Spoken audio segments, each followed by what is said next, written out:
नमस्ते जी, आप सभी को योग ऑनलाइन क्लास के यूट्यूब चैनल पे बहुत बहुत स्वागत है। मेरे चैनल पर नए तो चैनल को सब्सक्राइब करें और बेल आइकन दबाना ना भूलें।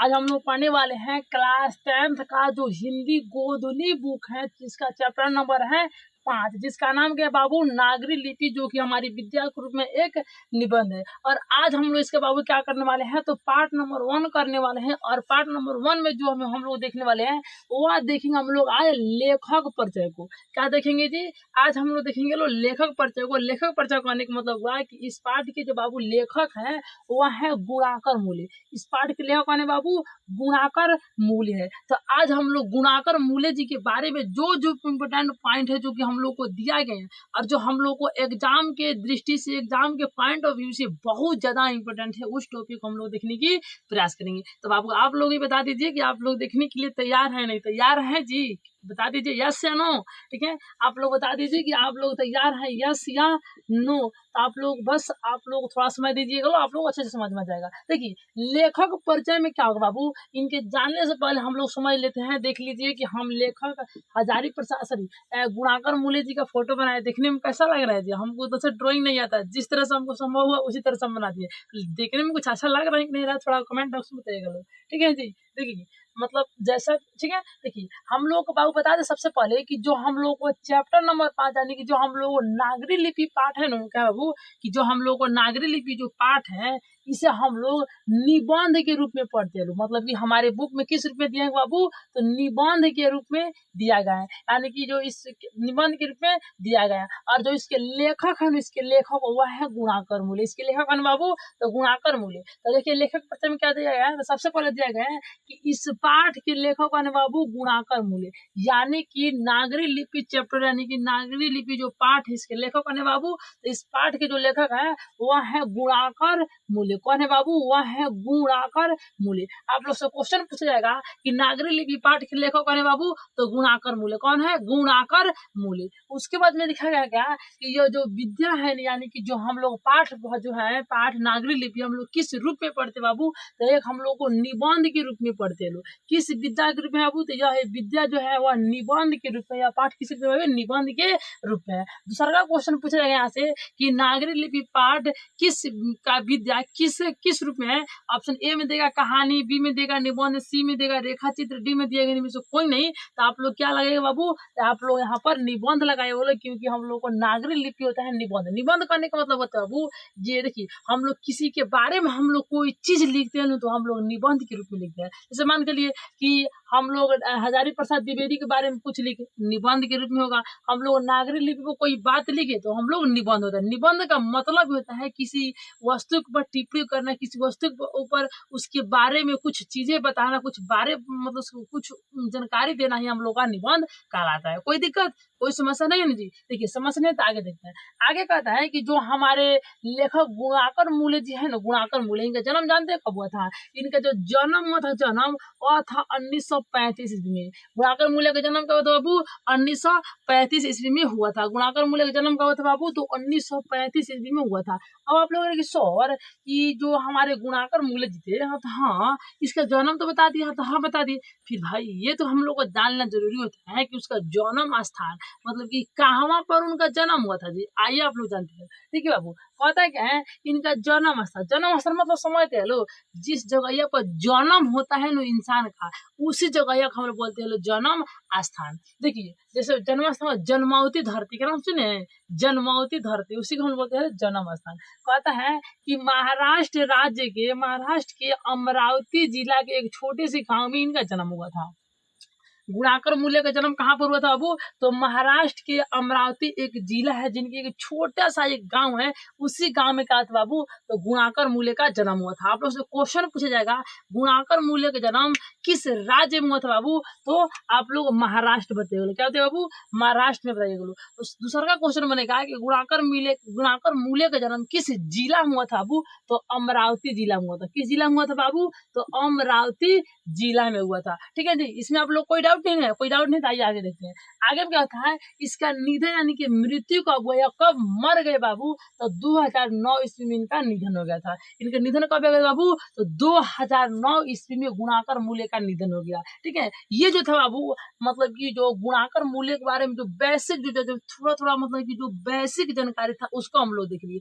उसके बाद में क्या देखेंगे शिक्षा, यानी कि इन्होंने अपने किस तरीके से अपना पढ़ाई किया, अपने जीवन में किस तरीके से मतलब कि समस्या मतलब जो होता है ना लक्ष्य को हासिल करते गए, उन सभी को हम लोग बोलते हैं लोग शिक्षा। और शिक्षा के अंतर्गत हम लोग को शिक्षा गतिविधि के बारे में जानते हैं लोग। देखिए लिखा गया सबसे पहले कि इन्होंने प्रारंभिक शिक्षा मराठी भाषा में की। प्रारंभिक शिक्षा समझते बाबू, पढ़ने का मतलब हुआ कि पहला क्लास से लेकर के और जो छठा क्लास तक का जो हम लोग कहते हैं बाबू, छठा क्लास तक क्या होता है बाबू, जो पढ़ाई होता है ना उसे हम लोग बोलते हैं लोग प्रारंभिक शिक्षा। प्रारंभिक शिक्षा का मतलब कि शुरुआती का पढ़ाई। तो उसने तो जो हमारे गुणाकर मूल्य थे किस भाषा में किए थे बाबू, या मराठी भाषा में किए थे। मराठी भाषा में अपना पढ़ाई का शुरुआत किए थे, यानी कि छठा क्लास तक के लिए किए थे। उसके बाद उनके यहाँ उसके बाद इन्होंने क्या किया, मिडिल स्कूल की पढ़ाई भी इन्होंने क्या थी मराठी भाषा में की। अब आप लोग मिडिल स्कूल का मतलब क्या है बाबू, तो मिडिल स्कूल का मतलब होता है कि छठा से लेकर के और 8वां तक का जो पढ़ाई होता है ना तो वो मिडिल स्कूल में होता है। छठा क्लास से लेकर के 8वां क्लास तक का पढ़ाई कहाँ था बताओ, अब होता है मिडिल स्कूल में होता है। और मिडिल स्कूल में भी इन्होंने किस स्कूल में पढ़ाई की थी, कौन सी भाषा में की थी, तो वहां पर भी इन्होंने मराठी भाषा में ही पढ़े। यानी कि पहला से अगर 8वां तक इन्होंने क्या किया तो मराठी भाषा में पढ़ा। और मराठी भाषा में पढ़ने के बाद उन्होंने क्या किया, मिडिल स्कूल से कहाँ पर गए बाबू, हाई स्कूल गए। कहाँ पर गए बाबू, इन्होंने हाई स्कूल गए। और हाई स्कूल में देखिए क्या क्या पढ़े। देखिए जब इन्होंने हाई स्कूल में गए तो इलाहाबाद गए। कहाँ बाबू, इन्होंने इलाहाबाद में गए। और इलाहाबाद से ने क्या किया, तो गणित विषय से क्या किया, मैट्रिक भी किया। और मैट्रिक से लेकर के जितना भी पढ़ाई होते हैं वहां से शुरू किया, मैट्रिक से शुरू करके और एमए तक का जो पढ़ाई था उन्होंने गणित में किया था। क्या था वो, इलाहाबाद से गणित में मैट्रिक से लेकर के और एमए तक के जितना भी पढ़ाई था बाबू, और सभी पढ़ाई उन्होंने कहाँ से किया था बाबू, तो इलाहाबाद से किया था। और किस विषय में किया था बाबू, तो गणित विषय में किया था। यहाँ से क्वेश्चन आप लोग से क्या बनेगा बाबू, क्वेश्चन ये बनेगा कि गुणाकर मूल्य ने अपना प्रारंभिक शिक्षा किस भाषा में शुरू किया था, तो मराठी भाषा में किया था। उसके बाद दूसरा क्वेश्चन बनेगा कि गुणाकर मूल्य ने मैट्रिक से लेकर के एमए तक की पढ़ाई किस विषय से किया था बाबू, तो गणित विषय से किया था। किस विषय से किया था बाबू, गणित विषय से किया था। आप लोगों को इनके बेसिक जो जानकारी था वो उसमें, और जो मतलब कि इनका शिक्षा गतिविधि था, शिक्षा कैसे कैसे ग्रहण किए उनके बारे में अगर आप लोग कोई डाउट होगा तो आप लोग पूछ लीजिएगा लोग। देखिए और इनके जो हमारे ये जो मतलब कि जो डिटेल था हमारे बुक के अनुसार दिया गया था, थोड़ा सा और इनके बारे में जान लेते हैं। देखिए हुआ क्या बाबू कि जब इन्होंने अपना यहाँ तक मतलब कि एमए तक की जब पढ़ाई पूरा कर ली तो इन्होंने क्या किया बाबू, लगा रचना कर मतलब होता है बहुत सारे कविताएं कहानी उपन्यास मतलब कि अलग अलग चीज निबंध क्या किया इन्होंने, तो लिखने लगी। और वहीं से इनकी जिंदगी की शुरुआत हुआ और एक मतलब कि एक और लेखक के रूप में, एक ऑथर के रूप में प्रकट हुए। ठीक है, जो कि जिनकी बहुत सारा रचनाएं, बहुत सारा किताबें, बहुत सारा निबंध, बहुत सारा चीजें लिखे हैं। जिन चीजों में जो हम लोग का 10th में हमारे इम्पोर्टेंट जो मतलब कि इसकी रचना होगा उस रचना को देखते हैं लोग। देखिए लिखा गया यहाँ पर इनकी प्रमुख रचनाएं, यानी कि जो इनका मेन रचना है उस रचना को देखते हैं। लिखा गया है पहला हम लोग का है अक्षरों की कहानी।